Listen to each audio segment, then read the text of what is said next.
Terima kasih pemirsa, Anda kembali menyaksikan Kominfo Newsroom. Pemirsa Presiden Republik Indonesia Joko Widodo berkomitmen membangun tanah Papua agar masyarakat Papua maju dan berkembang seperti kota-kota besar lainnya di Indonesia. Dan pembangunan tanah Papua ini menjadi bentuk pembangunan Indonesia sentris.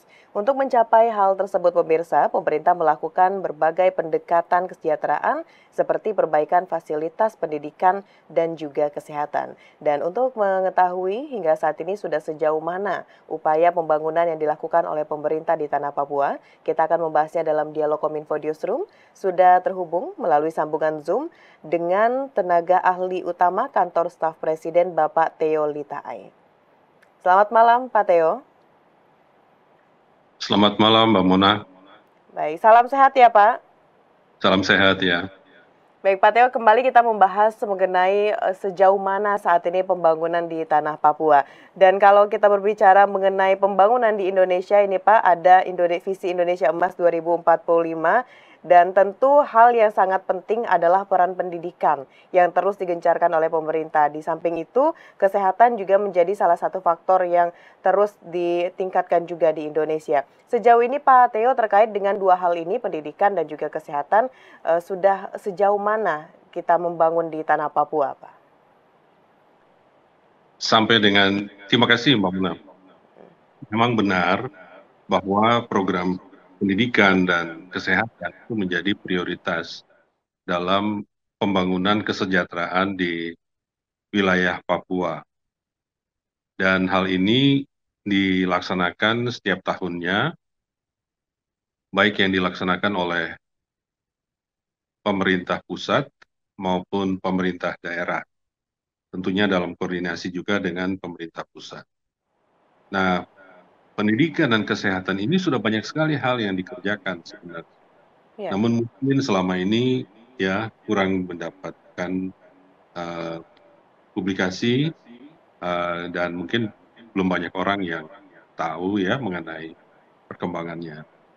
Jadi sampai dengan misalnya pada saat tahun 2022 sampai 2023 sampai 2024 ya, pemerintah terus menyelenggarakan satu program beasiswa untuk bagian dari program afirmasi pendidikan khusus kepada siswa asli Papua, itu afirmasi pendidikan menengah atau yang disebut sebagai beasiswa ADEM, di mana program ini memberikan kesempatan bagi siswa-siswi Papua untuk menempuh pendidikan menengah di luar Papua dengan beasiswa penuh yang mencakup biaya hidup, biaya sekolah, dan transportasi.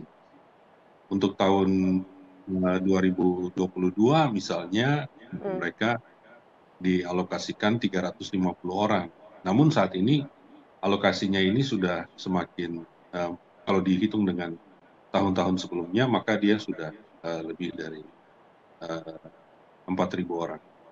Kemudian untuk afirmasi pendidikan tinggi, itu untuk pendidikan menengah. Sementara untuk pendidikan tinggi, itu juga ada, namanya afirmasi pendidikan tinggi, yang mana memberikan beasiswa kepada lulusan SMA, ya SMA dan SMK di Papua untuk melanjutkan pendidikan di berbagai perguruan tinggi di Indonesia. Ya. Kemudian itu dari segi afirmasi pendidikan, ya jadi beasiswa sifatnya afirmasi.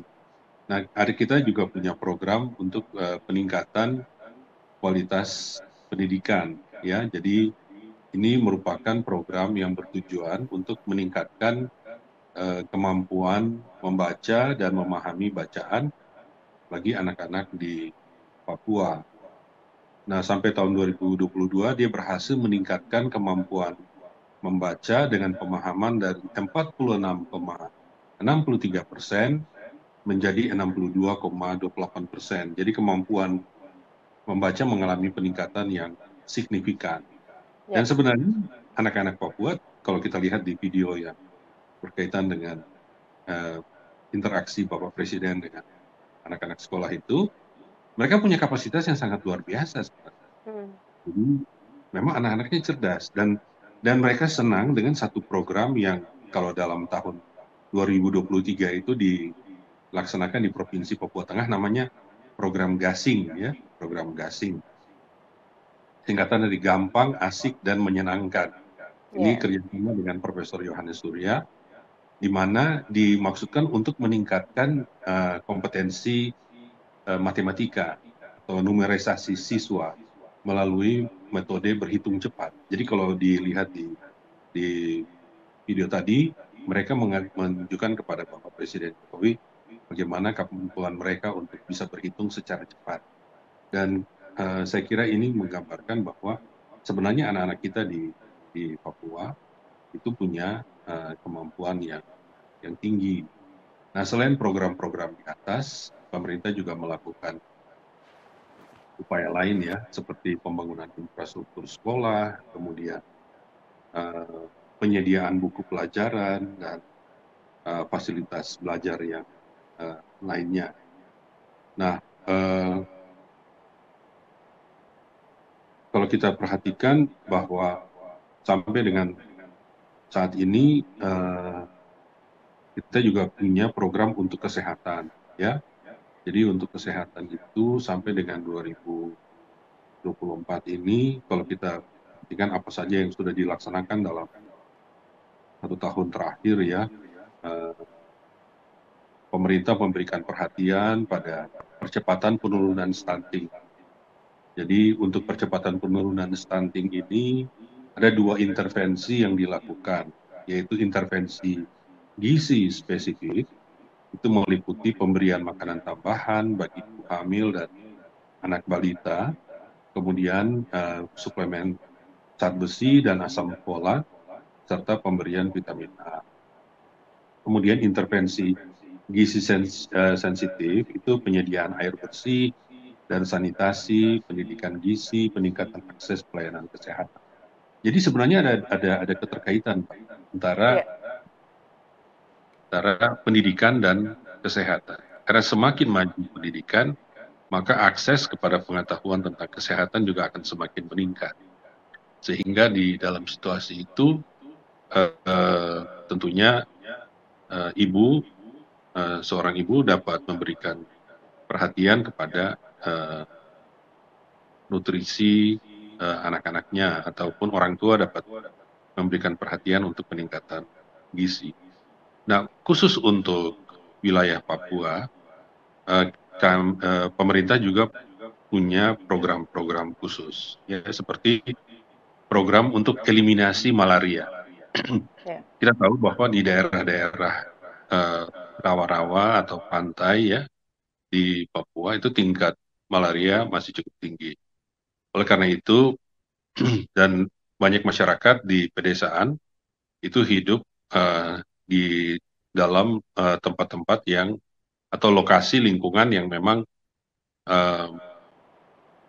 nyaman bagi perkembangan nyamuk malaria. Oleh karena itu perlu ada upaya-upaya sengaja intervensi dari pemerintah untuk mencegah dampaknya bagi malaria. Nah, Baik. ya. Ya. Dari Pak Teo tadi untuk bidang pendidikan kita sudah melakukan beasiswa dalam bentuk afirmasi pendidikan dan juga kesehatan pemerintah di tanah Papua fokus pada penurunan angka stunting gitu Pak. Nah, Ya. tadi Bapak sempat mengatakan bahwa salah satunya itu bidang kesehatan itu adalah malaria yang saat ini masih menjadi PR untuk kita bersama. Terkait dengan bagaimana kita menanggulangi berbagai faktor-faktor yang bisa jadi itu menurunkan lagi angka kesejahteraan di Papua. Sejauh ini seperti apa pemerintah melibatkan masyarakat, Pak Teo, khususnya yang ada di Papua tersebut untuk bisa mendukung berbagai program dari pemerintah untuk mempercepat pembangunan di tanah Papua, Pak? Jadi ini sangat melibatkan masyarakat, Mbak. Karena ada 2 program besar kalau terkait dengan malaria ini, baik yang untuk eliminasi malaria maupun pencegahan dan pengendalian penyakitnya. Nah, untuk eliminasi ini partisipasi warga sangat diharapkan karena pemerintah menyediakan kelambu, penyediaan kelambu yang sudah dicampur dengan obat anti malaria, obat anti nyamuk malaria yang diberikan secara massal, ya, kepada warga masyarakat untuk mencegah gigitan nyamuk Anopheles atau nyamuk yang menjadi penyebab malaria. Kemudian di puskesmas maupun di puskesmas pembantu itu memang secara khusus telah disiapkan untuk penanganan malaria. Jadi di setiap puskesmas di Papua itu ada tiga hal yang disiapkan khusus, yaitu untuk malaria, kemudian untuk TB, tuberkulosis, dan untuk HIV. Itu para tenaga kesehatan dilatih untuk bisa mengidentifikasi, kemudian untuk menangani kasus-kasus itu. Nah, khusus untuk malaria, selain untuk pemberian kelambu yang anti nyamuk Anopheles, juga dilakukan diagnosa dan pengobatan. Ini di setiap puskesmas itu sudah mampu untuk melakukan tes diagnostik cepat untuk malaria dan penyediaan obat anti malaria secara gratis di puskesmas atau di fasilitas kesehatan. Kemudian juga ada kegiatan penyemprotan insektisida di daerah endemis malaria. Ya. Selain itu, sebenarnya juga dilakukan kegiatan imunisasi untuk mencegah penyakit seperti polio, campak, rubella, difteri, tetanus, pertusis, hepatitis B, dan tuberkulosis. Ini imunisasi dilaksanakan saat ini di Papua pada hari ini sedang disiapkan pelaksanaan Pekan Imunisasi Nasional untuk polio. Jadi kita juga memberikan perhatian kepada polio agar khususnya kepada anak-anak agar terhindar dari dampak dari polio. Kemudian dilakukan surveillance juga untuk pemantauan penyakit menular untuk mendeteksi dini kasus dan mencegah penularan lebih lanjut. Kemudian juga Baik. kita tahu bahwa kadang-kadang di Papua itu ada kondisi luar biasa. Kita pernah mengalami kondisi luar biasa campak di Asmat dulu untuk penyakit-penyakit menular. Dan di saat itu kita tahu bahwa pemerintah bekerja sama dengan berbagai elemen masyarakat serta didukung oleh TNI Polri untuk menjangkau sampai ke kampung-kampung dalam pemberian imunisasi polio. Terima kasih. Baik, Pak Teo, untuk di Papua sendiri ini ada 4 provinsi baru, begitu Pak, di tanah Papua. Lalu terkait dengan hal ini, seperti apa program pemberdayaan masyarakat yang dilakukan oleh pemerintah untuk 4 provinsi baru ini, Pak? Untuk 4 provinsi baru, pada saat ini kita mengorganisasikan pemerintahan untuk pelayanan pendidikan lewat dinas kesehatan maupun dinas pendidikan di masing-masing provinsi. Kita bisa melihat bahwa sampai dengan saat ini, Mbak, pengorganisasian dinas di tingkat provinsi telah berjalan selesai. Jadi dengan demikian keenam provinsi di wilayah Papua saat ini berada dalam kondisi yang siap untuk melayani masyarakat dalam kaitan dengan pelayanan pendidikan dan pelayanan kesehatan. Itu yang dikerjakan saat ini oleh dinas-dinas. Nah, dinas-dinas ini saat ini memberikan perhatian kepada pembangunan dan rehabilitasi puskesmas, kemudian peningkatan kualitas tenaga kesehatan ya, kemudian juga bagaimana menghadirkan jaminan kesehatan, maupun meningkatkan program-program kesehatan ibu dan anak untuk mencegah terjadinya atau mengurangi risiko kematian ibu dan bayi di Papua. Baik, berarti di 4 provinsi baru ini tetap yang menjadi fokus dari pemerintah adalah bidang kesehatan dan juga pendidikan, gitu ya Pak Teo. Dan Pak Teo, dalam pembangunan di tanah Papua, kita mengetahui pemerintah menghadirkan yang namanya Badan Pengarah Percepatan Pembangunan Otonomi Khusus Papua. Nah, singkatnya Pak Teo, apa saja yang menjadi tugas dan fungsi dari lembaga ini, Pak? BP3OKP